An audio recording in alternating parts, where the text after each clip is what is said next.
Hello and welcome to ITV News Meridian. Tonight's headlines in the southeast. Is Operation Brock broken? The villagers in Kent who are fed up with traffic trying to escape delays on the M20 as the P&O ferries fallout continues. Been just endless rows of traffic coming through. It's difficult to get out of the village. It took me 3.5 hours to get home when normally it would only be an hour. It's so stressful and quite upsetting sometimes, really. The man accused of murdering Sir David Amess MP takes to the stand at the Old Bailey as the trial resumes after being halted because of COVID. Also this Thursday, Thank you. how we can all make savings on our food bills. We meet the mum who feeds her family on 50p a plate and knows how to make every penny count. And taking a Bible to the big top, a blessing for this family-run Kent circus ahead of the holidays.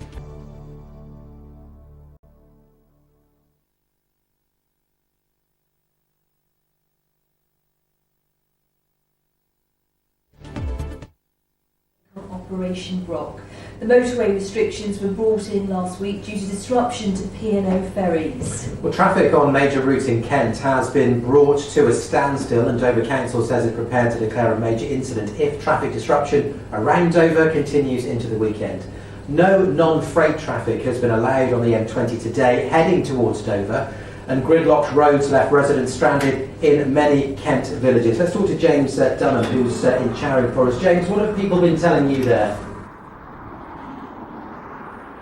There's been no let-up in the congestion matter, no let-up in the frustration either. Below me is the M20. We're towards the Ashford end of Operation Brock, and this is a scene reminiscent of the days of Operation Stack, with the coastbound carriageway closed to non-freight traffic. What that means is a knock-on impact, a huge impact on roads such as the A20 and other towns and villages across the county.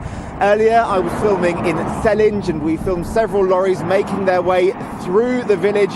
We're told by police that any haulier cutting the queue of Operation Brock will be redirected back to the start of it in Maidstone, and residents there, the patience for them is certainly wearing thin. Hectic all the way through, and up where we live it's been just endless rows of traffic coming through. It's difficult to get out of the village. It's had a huge impact. It means that there's more traffic going through the narrower roads, which I think is pretty dangerous because people don't adjust their speed accordingly. And the chaos surrounding the ferries and what's happening there is just piled it on, so it just gets worse and worse and worse. And I really don't see a solution. I just don't think the government has thought it through from the beginning. Dover District Council's leader today has written an open letter to highways authorities urging them to ensure a plan is in place to prevent a similar scene to last weekend where we saw gridlock in the town, particularly as more schools are breaking up tomorrow for the Easter holidays. And Trevor Bartlett told me he is extremely worried about what might happen this weekend. Obviously, if things do get bad again, sort of is a sense that, a major incident could be declared this weekend. Yeah, I think that's what we need to do. The time, as I say, we've really had enough of this. The residents have been gridlocked. Why should Dover keep being made the scapegoat? And that's what I feel we are. They're not listening to us enough. James, is there... I have to say,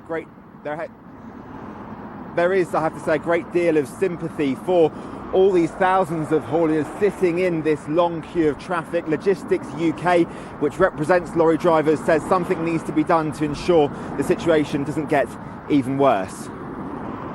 Yeah, traffic volumes, well, the closer we get to the weekend, the more tricky it will be because tourist passenger traffic will start kicking in, which means that the window of opportunity to try and clear the backlog that we have now is really now as we speak.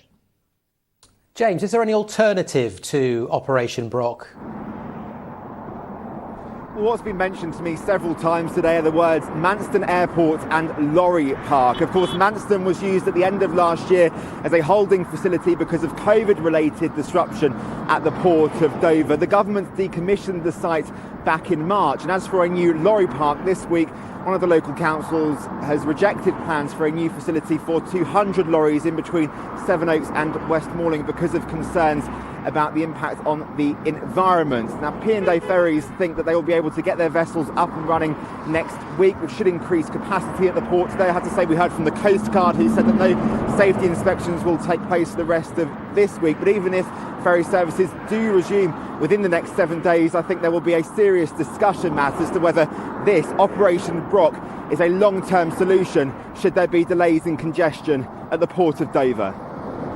OK, James, for the time being, thank you very much indeed. And just a brief apology if you lost our sound levels at the top of the programme. That was a mild technical problem this end. Hopefully you can now hear us loud and clear. And next tonight, the man accused of murdering Sir David Amess has told the Old Bailey that he killed the Southend West MP to stop him harming Muslims. Ali Harbi Ali, who's 26 and from North London, told the court that the politician's previous support for airstrikes in Syria was his reason for stabbing him. Kit Bradshaw has been following today's developments. And Kit, this was the first time the jury had heard from the defendant himself.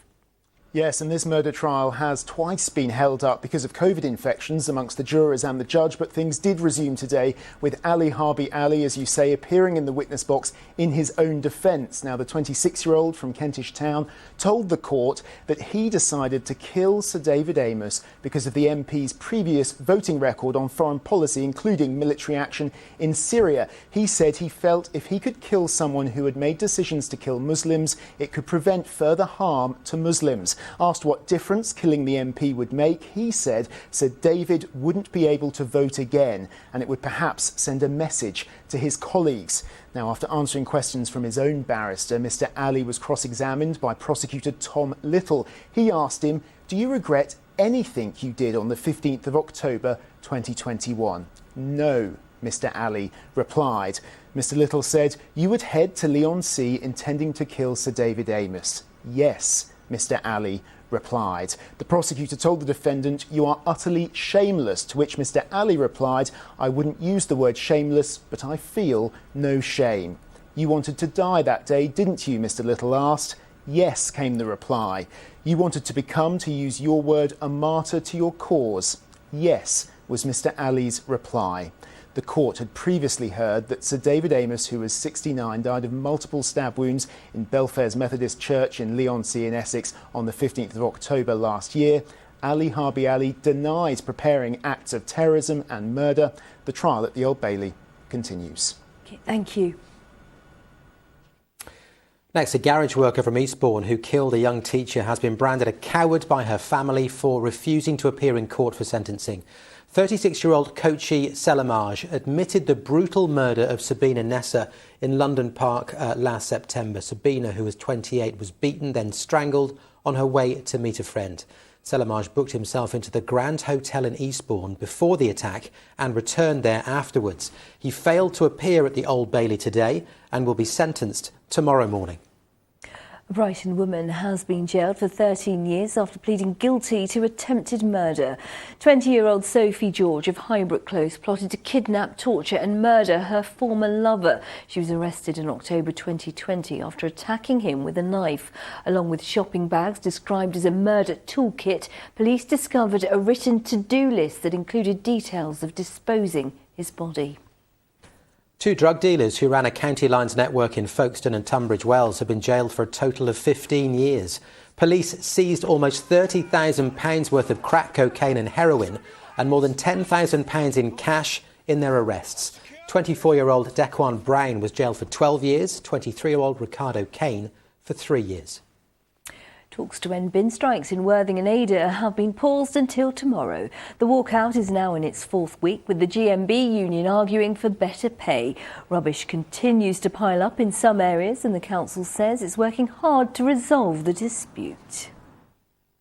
You're watching ITV News here in the Meridian region. Thank you for watching us. Coming up, after a record-breaking year, what's next for house prices? And the Kent firefighters on a mission to fit and test as many smoke alarms as possible in one day. And for more on all of our stories, please go to itv.com/Meridian. You can call us, the number's on your screen now. And remember, you can follow us, that's by going to Facebook and to Twitter.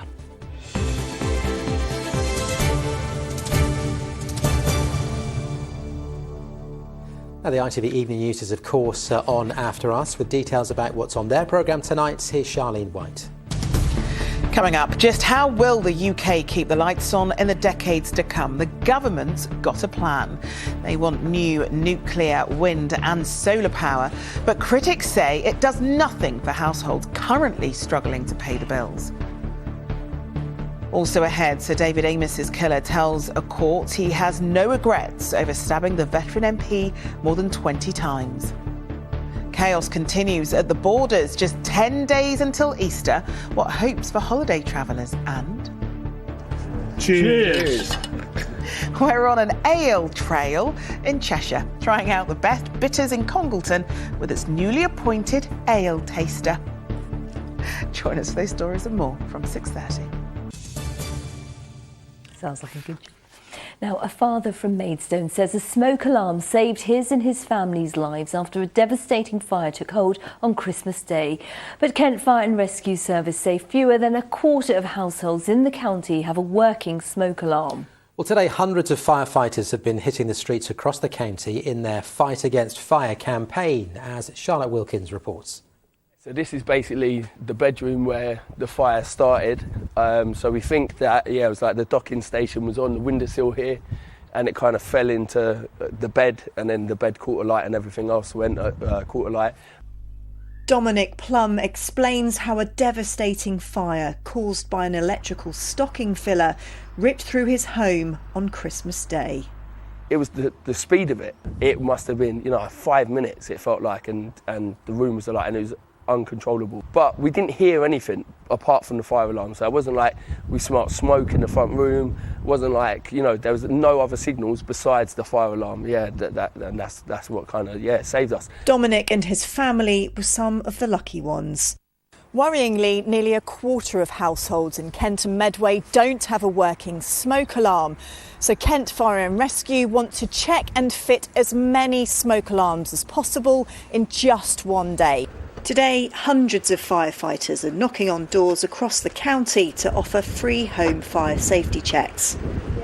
So we're looking for things like working smoke alarms, making sure that they're in the right places in their houses, one on each floor of their home if they've got more than one floor, carbon monoxide alarms if they have gas in their home, and we're also looking for hazards, maybe electrical appliances that might be faulty, things like that, and we're going to discuss things like escape plans so that they know what to do if there was a fire at home. Lynn Wild from New Romney, who is partially deaf, has had a special vibrating and flashing alarm fitted to alert her or her assistant's dog Clay if a fire breaks out. Without it, it's very likely I wouldn't hear the smoke alarm. If Clay wasn't well, it could affect his ability to alert me. You have to do your best to keep yourself safe. You want to stay alive. It took just moments for the fire at Dominic's home to take hold, but it could be up to a year before the family are able to move back in. They say they owe their lives to the working smoke alarm and urge others without one not to take the chance. Charlotte Wilkins, ITV News, Maidstone. Now, all this week we are highlighting the rising cost of living, and tonight we're focusing on how to reduce weekly food bills. We've called in the expertise of a family of four who know all too well about what a juggle it can be to make the weekly shop stretch. Well, a little while back, Amy Follis and her husband were skipping meals themselves in order to feed their children. Christine Alsford went to find out exactly how they managed to turn things around and what we can all learn from how they now make savings. Hi, my name is Amy. On this channel I post videos about saving money, frugal living and feeding your family on a budget. And Amy Follis has certainly learnt what she knows from bitter experience. She discovered how to feed her family on a shoestring after they fell on tough times when her husband left the army. We were struggling to pay the bills. We ended up with bailiffs at the door. It was really, really tough to make sure that the girls ate. There are times when we either didn't eat or we'd share a can of beans because that's all we had. I was working, he was working, and we were still in that situation. So we just had to get ourselves out of it. 2 cans of tomato soup. They did that by slashing the weekly food shop from £100 a week to 30. And it's the survival tips that she devised along the way that she now shares with her online audience. £33.78. It really will feed us for the week. It all means Amy can keep her budget at home to an absolute minimum.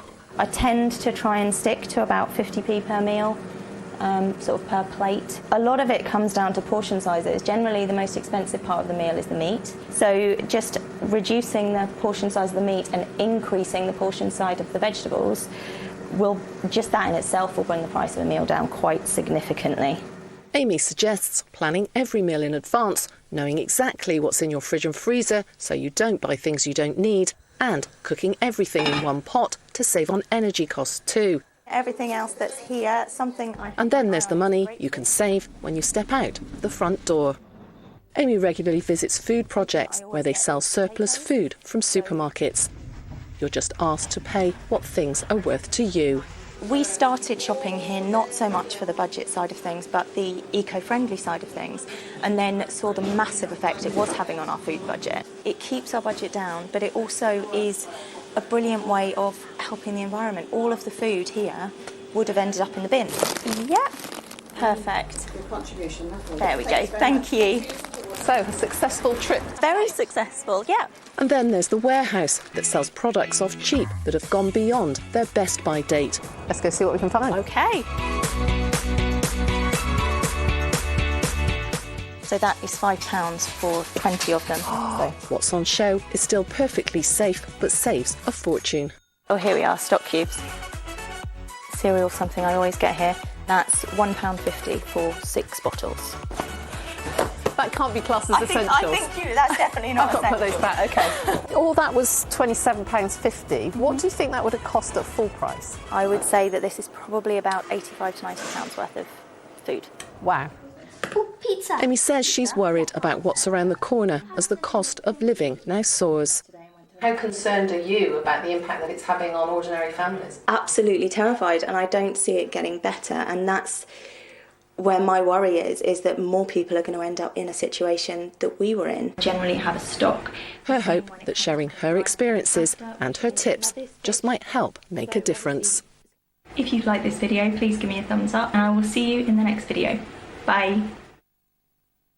Well, there's some really good advice in that report there, and more to come on our cost of living series tomorrow. We're going to be finding out how we can reduce our energy bills and make our homes more efficient. Experts say drafts around the house could be costing hundreds of pounds a year, and we'll discover the hidden heat loss hotspots. That's on our programme tomorrow night. Despite the recent economic shocks, house prices are continuing to rise. The average British home now costs more than £350,000, a rise of more than 20% in the last 2 years alone. Well, on the Tonight programme this evening, we'll hear how it's meant a bumper payday for some, but has left others struggling to get on the property ladder. Michael Sibberts reports. We've heard so much about the rise in the cost of living, and you'd perhaps expect that when our household finances are squeezed, it means the amount we'd be willing to pay for a new home would slow as well. But no. The housing market at the moment is red hot. The available property on the market at this moment is 50% less than we would normally expect to see. So we have less stock, but we have an increase in the number of people wishing to purchase. It is what we call a seller's market. There are more buyers than there are sellers. Paul Gertine recently put his home up for sale and ended up accepting an offer £115,000 more than the asking price. Then he received a handwritten letter. About 3 weeks after we'd done a deal with the people that bought the place, we got a letter through the door from the people who had the second highest offer.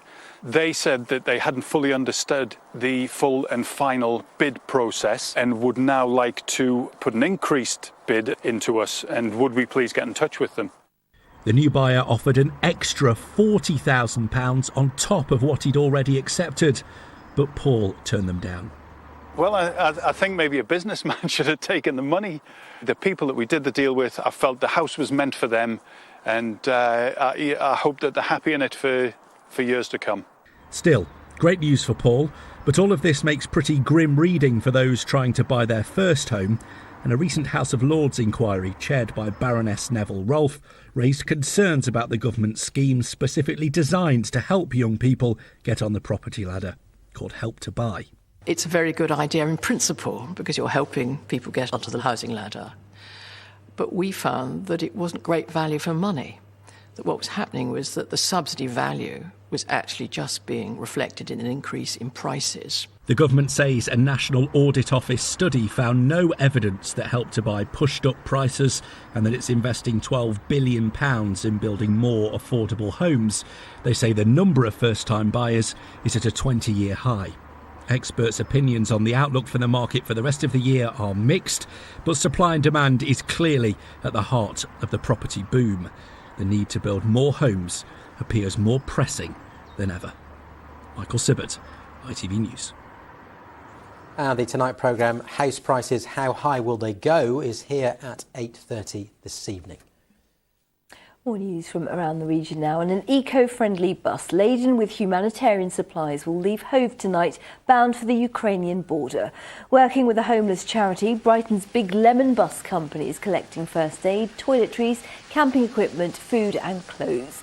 They'll be delivered to refugees at the war-torn country's border with Hungary. Now, the iconic Beachy Head lighthouse, the Bell Toot, has been lit up to raise awareness of UK coastlines. Contemporary artist Claire Luxton, who lives in Sussex, was responsible for the projected display. She said she was inspired by the raw, unfiltered beauty of the shoreline. Look wonderful. And talking of spectacular sights, the circus has come to town in time for the Easter holidays. The Santa's Circus at Beerstead near Maidstone has a brand new big top, and today, in keeping with a long circus tradition, it was blessed by the local parish priest.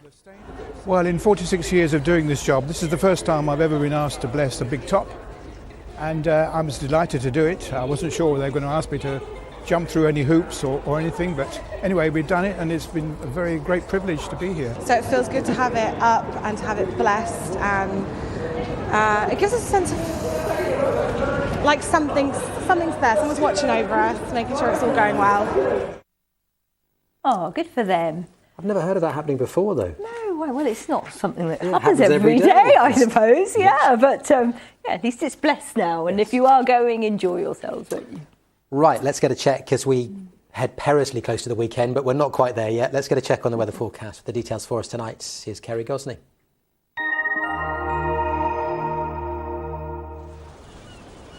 Feels like home, whatever the weather. Valent Boilers and Heat Pumps sponsors ITV Meridian Weather. Hello, very good evening to you. Some sunshine across the region today, but also a few showers, and we have to cater for a few more for this evening and again as we head into tomorrow. The emphasis, though, on much colder air over the coming few days, but compared to today, the winds will be a lot lighter as we head into Friday.